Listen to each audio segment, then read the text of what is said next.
Welcome to Gospel Tangents. I'm your host, Rick Bennett. Please consider donating or purchasing a transcript by going to our website, gospeltangents.com/shop. You'll help support other documentaries and podcasts such as this. The year 1837 was one of the most turbulent periods in all of Mormon history. It was the year the Kirtland Bank collapsed. Many, including apostles, lost faith in Joseph Smith and his ability to lead. Why did Joseph decide that Kirtland needed a bank? What were the economic reasons behind this? Historian and author Dr. Mark Staker talks about this in his book about the Kirtland period. We'll talk to him about the events that led up to the Kirtland Banking Crisis. The Kirtland Temple was expensive.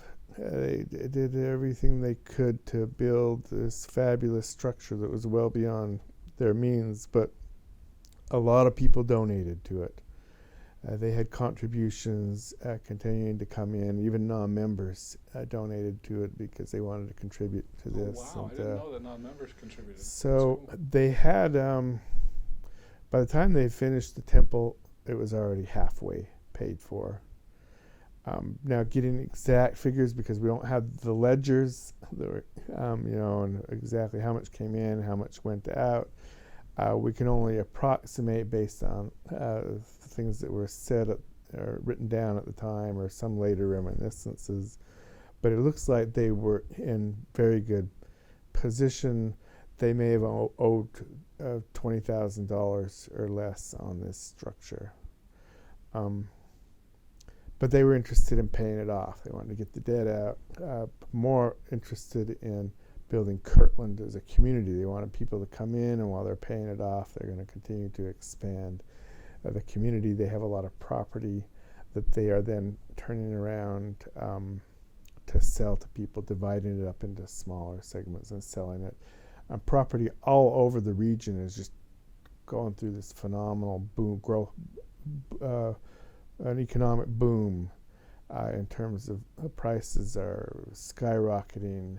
People are buying a lot and then selling it for twice the price a few weeks later, and then that person a month or two later is selling it again for twice the price, and the land's just going up quite a bit. There's a lot of speculation throughout the country at this time, and everybody is excited about this great economic boom.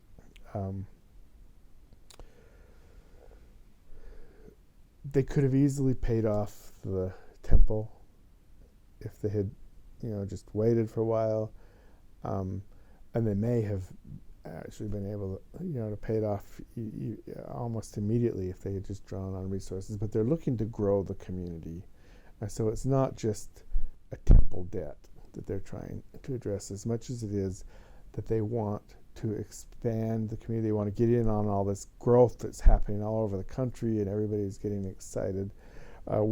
They travel to Salem, Massachusetts, where they go to look for some treasure that's supposedly buried in the basement of a home there, and it turns out that it's really bad information that they have, and that there's not really treasure buried in this basement, by a ship's captain or somebody that's gone and left it behind. And but while they're going out there, they go through New York and they visit Wall Street.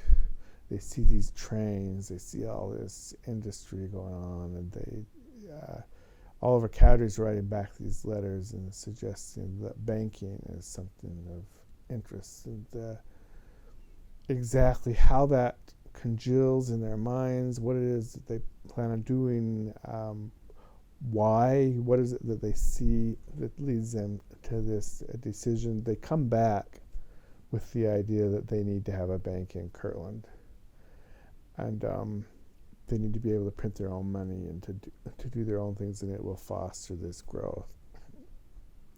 They're getting some revelation along the way, but exactly what they're being told in this revelation we don't know, other than that if they do what the Lord tells them, that everything will be fine. And Joseph Smith shares that with Wilford Woodruff, writes that down in his journal, that is, as long as they do what the Lord tells them to do, that they'll be fine. which suggests that if they don't, then there could be problems. I'm not sure they really considered the other side of the coin and how important it is that they're obedient to the revelations that they're receiving. But very early on, they're already receiving some money from people that's going to go into the bank, and they're already writing out some IOUs that aren't on printed banknotes, but that are kind of making, promising things as they're trying to do this. The finances for all this property, with the understanding that they're going to have this bank institution.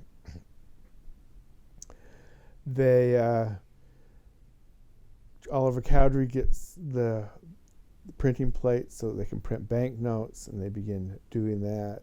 And Orson Hyde is assigned to go and get the bank charter from the state, because the state has to issue that charter, and so he'll go to the state legislature that'll do that. Orson Hyde seems to drag his feet on this whole thing. Why? I don't know. Does he think that it's going to be so easy he doesn't need to lay the groundwork, or does he think it's so hard that it's an impossibility and it's not really even worth his effort?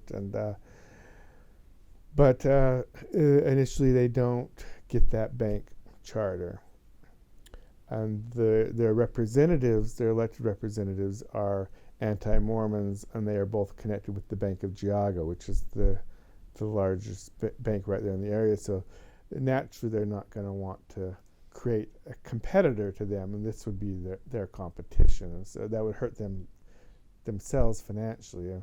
What politician ever votes on something that's going to hurt him financially? A few. I'm sure there are some out there, but a few.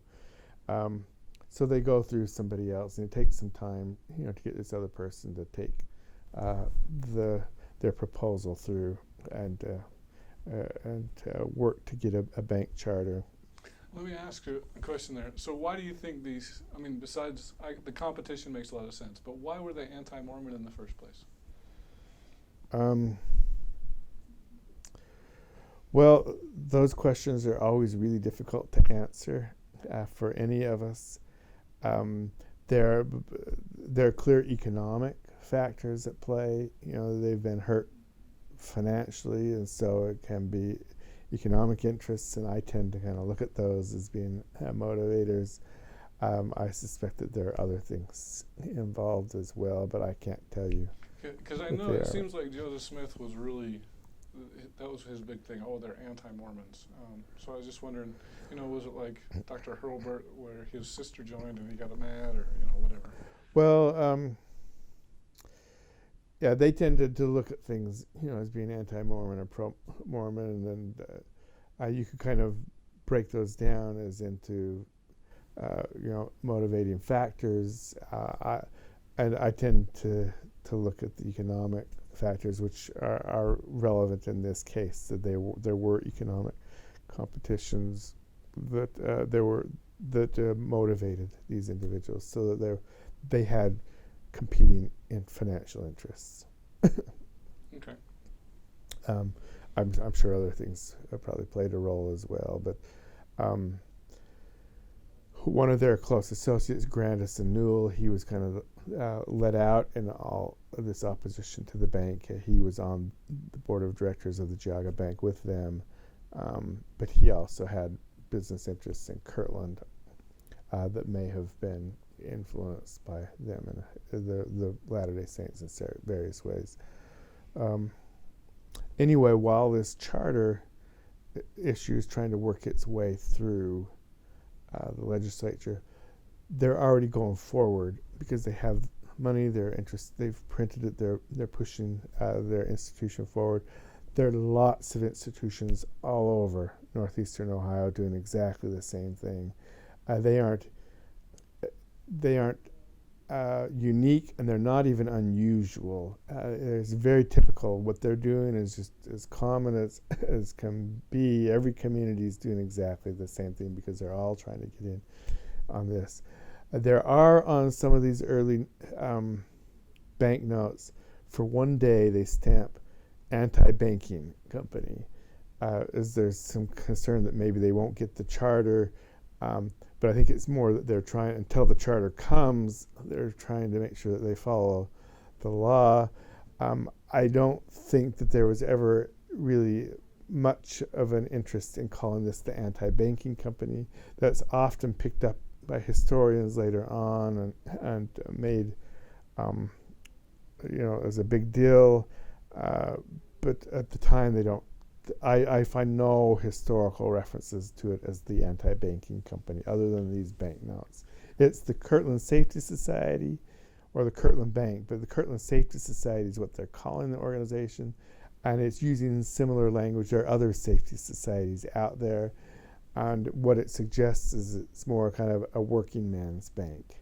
It's more a populist kind of an organization, and so that suggests that that's their intention, is for this to be a working man's organization. So let's talk about that word, anti-bank. In the Book of Mormon, we talk about the anti-Nephi-Lehis, and in today's language, we would think they're against banks, they're against Nephi and Lehi, but that's not really what the term meant back then. What did the term anti mean back then? Well, in the context of the Book of Mormon, anti-Nephi-Lehis, it could be kind of a quasi-bank. So it's kind of a bank that's not quite really a bank. It's not opposed to banks as much as it's kind of a bank that's not yet a chartered institution.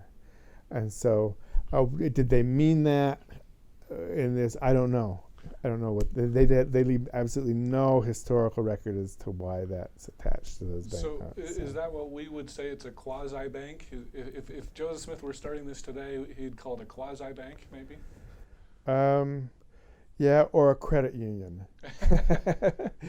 maybe they would have called it the Kirtland Credit Union as a way of kind of getting around that, because it's in some ways, it performed as a bank but was not a bank, and so that might have been their intention with that.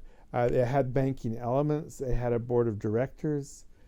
Most banks had like 3 or 4 individuals that were their board of directors. The Kirtland Safety Society had 7 who were kind of the chairs of the board of directors, but then there were 20, 30 people or more that were actually on the board of directors. This was a massive board. It was going back again to that working man's kind of organization. It wasn't a communal economic effort in that everybody in the town, at least on the directors level, everybody was part of the directors, but all of the leaders, there were men, there were women, there were members, there were non-members that were on this board of directors. It was a large community effort to participate in this Kirtland Bank. And then they turn around and sell stock to the bank. Most banks in the area, in the whole country, banks are selling stock at like $100 a share, which that's a year's salary for anybody. And you can imagine if you're selling stock in your enterprise at $30,000 a share, $40,000 a share today, that you're not going to get very many investors, and that they're going to be very wealthy people. Well, what the Kirtland Safety Society does is they're selling stock at very small amounts, and you can pay 12.5 cents and buy as a initial payment on a share of stock. And so people are, for $25, which is a month's salary there, you can invest comfortably into this organization. And there were lots of people, even poor people. Nathan Staker, one of my ancestors, he's poor. He's a former Methodist class leader that he's getting financial help from his brother-in-law because he can't even support his family, but he buys a share of stock, and so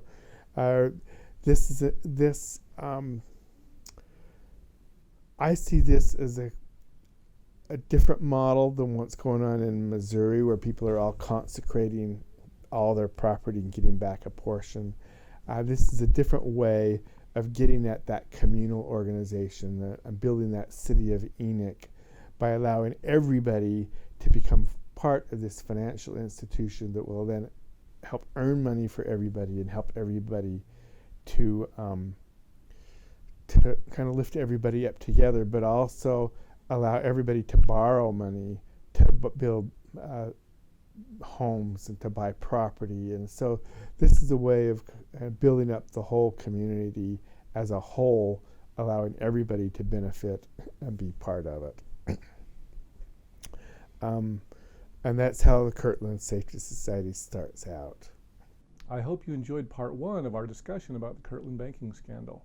We'll continue to talk about this in part 2, and Dr. Mark Staker will talk about whether Joseph Smith really was to blame or if there were other factors involved in the collapse of the Kirtland Bank.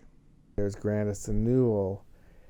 He wants to put the bank out of commission, and so he goes up and buys up all of the banknotes he can buy, and he comes in and he asks for specie, which is hard currency, gold and silver coins rather than the paper notes, and the bank has to trade for those. And so all of its currency, all of its specie that's in the coffers of the bank, it's in its vault, they're trading out to Grandison Newell, and he's trying to create a run on the bank.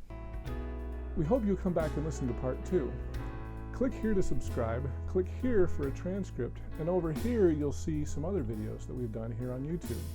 We hope you'll use this as a valuable resource to learn more about Mormon history.